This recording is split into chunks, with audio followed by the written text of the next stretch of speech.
Hey everyone, my name is Marvin and I like every type of Pokemon. Today I'm crafting a zombie Pikachu in a hamster wheel, running for its life and generating electricity in the process. First I need some clay for the hamster wheel. This time I'm using Fimo. No special reason, it's just what I had laying around. I cut off a piece of clay, rolled it into a long sausage and flattened it with my trusty rolling pin. Then I grabbed my ruler to get the perfect measurement and cut the clay to size. Now I shaped the flattened clay sausage into a circle. For that I used a paper template that my plotter conveniently cut out for me. It already has the exact dimensions for the front and back for my hamster wheel. Now I grabbed my hobby knife and carefully cut along the template to create a perfect cycle out of my clay piece. I removed the excess clay with my hands, piece by piece, working my way around the entire template, both the outer and inner ring, until I have a flawless replica of my template, just made of clay. Now I've rolled out another thinner clay sausage, which I carefully place in the center of the front ring and shape it into position. This will be an additional thinner metal ring that I refine later. Next I repeat the entire process to create a second ring. This one will serve as a back panel for my hamster wheel. Off camera I've already prepared the main ring for the hamster wheel. To do this I transferred the exact measurement onto a piece of cardboard and cut it lengthwise. I decided on a thickness of 8 cm or for my American viewers exactly 3.14961 inches. I roll the cardboard strip into a circle and slided it through both clay rings. This will essentially be the inner wall of my hamster wheel. With a bit of tape I secure the strip so it holds its shape and the rings don't slip off. Now I apply some glue to the outer edges of the clay rings and use a second identical cardboard strip, wrapping it around both rings. This way the hamster wheel gets its final outer wall. One more strip of tape on top holds everything in place until the glue dries. Finally, I seal any remaining gaps with a little super glue to make sure everything stays firmly in place. Since this is going to be a metallic sci-fi hamster wheel, I need some metal plates for the inside of the wheel. To create these I cut several rectangles out of clay. To make sure they're all the same size, I once again made a paper template and used my hobby knife to cut the clay precisely around it. I repeat this process several times until I have enough clay rectangle sci-fi metal plates. With a bit of baking powder I now attach all the clay rectangles to the inside of the wheel, leaving a small gap between each plate. Of course I didn't actually measure anything, but I almost worked out perfectly. The last gap ended up being slightly smaller, but I still managed to fit 14 of these rectangles in place. Now I roll out another piece of clay into a flat sheet to create the base feet of the wheel. Just like before I use a paper template for the shape. With my hobby knife I cut the form precisely. Using my cutter knife and sculpting tools I refine the shape by carving out certain areas, adjusting the form and adding details. As always I don't have a strict plan, I just go with the flow, aiming for a futuristic look and tweaking it until I'm happy with the result. After both parts have been baked in the oven, I can now place my wheel onto the base feet. Next I attach some greebles that I created off camera using a bit of super glue.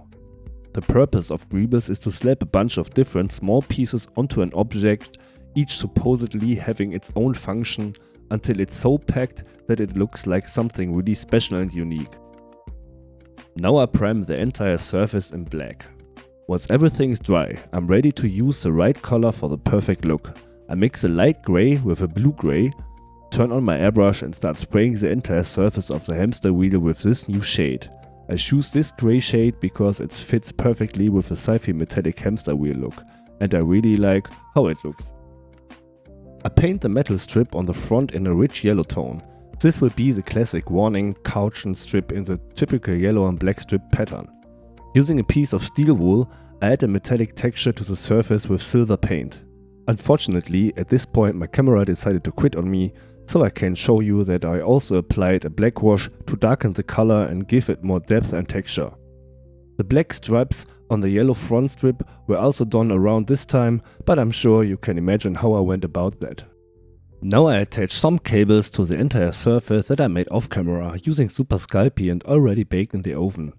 This adds more variety to the object and gives it more a sci-fi look. I glue the cables between the greebles, creating an electrical connection all around the outer surface. Once that's done, I prime the cables in black and then paint the left half of all the cables blue and the right half red. I thought these colors would fit best. Just like in any typical electrical circuit, blue for the neutral wire and red for the live wire. Now we finally get to Zombie Pikachu. As usual, I need some aluminium foil. I roll the foil into a ball with pure muscle power to save some clay as always. Then I need Super Sculpting because it's simply awesome. It is and remains the best clay. I cut a few pieces of clay and with the help of my pasta machine flatten the clay and layer it onto my aluminium ball, thus shaping the rough body of Pikachu. Next I take another ball of clay and attach it to the front of my clay mount, blending them together. This will be the head part. With my sculpting tools I start removing clay in certain spots and continue to shape Pikachu.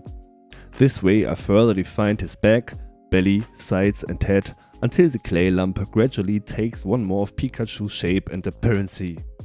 Now I use my ball stylus tool to model Pikachu's eye sockets. Then I add some clay to both sides of the head and shape the cheeks further by bending the surface with my fingers and sculpting tools. I do the same for the chin area. Add a bit more clay and blend it nicely with my fingers. Next I take a piece of wire, insert into a lengthwise sliced clay sausage and shape Pikachu's first leg, attaching it to the body. I blend the connection point with my sculpting tools. I repeat this process for the other front leg. I made the back legs off camera. These don't have wire. They are simply formed from clay sausages. I also attach them to Pikachu's backside and blend them with the body. After giving Pikachu little clay balls for eyes, it also gets its tiny button nose. Then I use my sculpting tools to shape the mouth area and mouth. I also add more details to the face, giving a fierce look.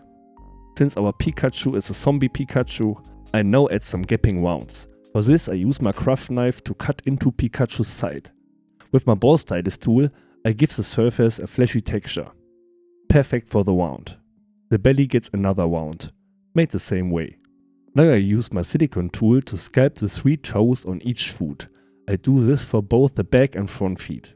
Finally I use my needle tool to give the left side of the face some zombie-like wounds, so our little Pokemon looks even more battered and fearsome. Now it's time to add more details and texture to Pikachu's surface.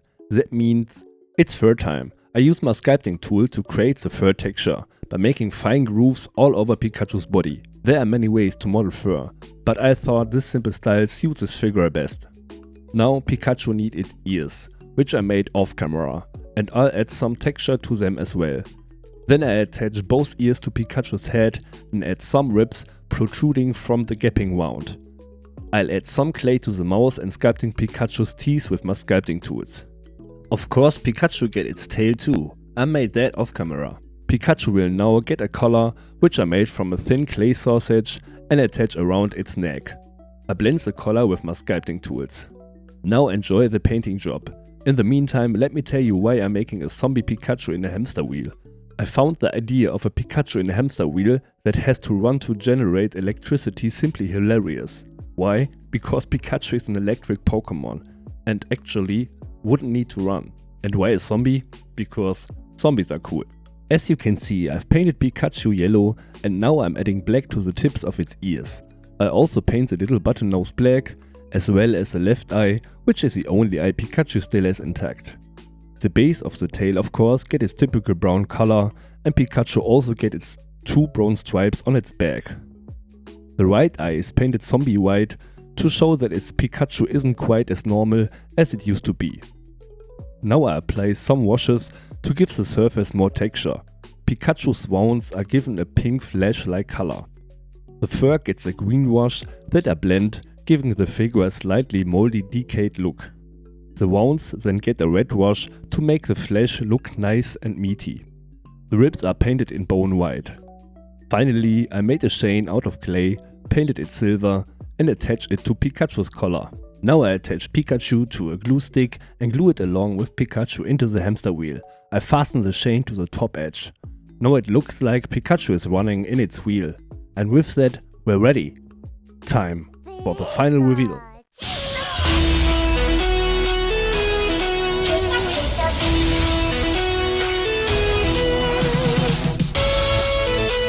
That's it for this video. Once again, we've reached the end. Thank you to everyone who watched the video all the way through. You are the one who find my channel so electrifying and give it a big boost with your support. If you enjoyed the video, please leave a like and subscribe. This helps my video get discovered more easily on YouTube. With these words, I say goodbye. Go forth into the fields, my dear Pokemon trainers. Until next time. Bye.